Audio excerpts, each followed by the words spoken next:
மக்களே, இன்னைக்கு நம்ம வீடியோல என்ன பார்க்க போறோம் சொல்லி பார்த்தீங்க அப்படின்னா, என்னோட திங்ஸ்லாம் ஆர்கனைஸ் பண்ணி வைக்க ஒரு பாக்ஸ் தேவைப்பட்டது.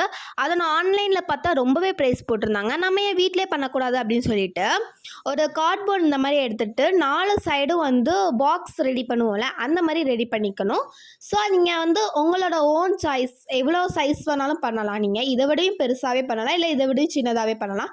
இப்போ இதுக்கு மேலே இந்த சார்ட் வச்சு ஃபுல்லாக கவர் பண்ண போகிறோம். நான் பாட்டமில் கவர் பண்ணல, உள்ளேயும் கவர் பண்ணல. பிகாஸ் நான் வந்து லைக் ஆர்கனைஸ் பண்ண மட்டும் போதும், ரொம்ப நீட்டாக இருக்கணும் அவசியம் இல்லைன்னு நான் பண்ணியிருக்கேன். நீங்கள் கவர் பண்ணணும்னா கவர் பண்ணிக்கோங்க.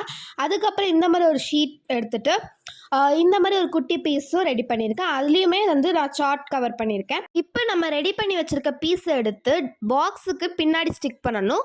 ஓப்பன் பண்ணி க்ளோஸ் பண்ணுற மாதிரி. அதே மாதிரி 2 ஸ்டிக் பண்ணணும். ஒன்று வந்து நான் கார்ட்போர்டில் ஸ்டிக் பண்ணேன், அது நல்லா இல்லை, அதனால் நான் சார்ட்டில் இன்னொன்று ஸ்டிக் பண்ணிட்டேன். இந்த சைடு ஓப்பன்லேயே இருக்கட்டும், பிகாஸ் அந்த சைடு எந்த சேஃப்டியான திங்ஸும் வைக்க போகிறது கிடையாது. அதனால தான் அதுக்கு வந்து மேலே எந்த ஒரு மூடியும் வேண்டாம் அப்படின்னு சொல்லி சொன்னேன். இப்போ நான் என்னென்ன ஆர்கனைஸ் பண்ணுறேன்னு பார்க்கலாமா? ஓப்பனில் வச்சுருந்ததில் ஸ்பான்ஸ் தான் வைக்க போகிறேன், அதனால தான் நான் சொல்கிறேன் அதில் எந்த ஒரு மூடியும் வேண்டாம் அப்படின்னு சொல்லிட்டு. இந்த சைடு நான் வளையல் வைக்கிறதா தான் பிளானில் இருந்தேன், பட் எங்கள் அம்மா ஆல்ரெடி அதை அரேஞ்ச் பண்ணி நீட்டாக வச்சுருந்தாங்க கபோர்டில். அதனால் நான் வந்து ரப்பர் பேண்ட்ஸ் வச்சுட்டேன்.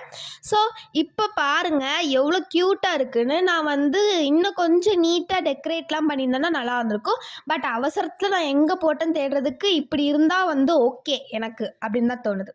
Bye guys.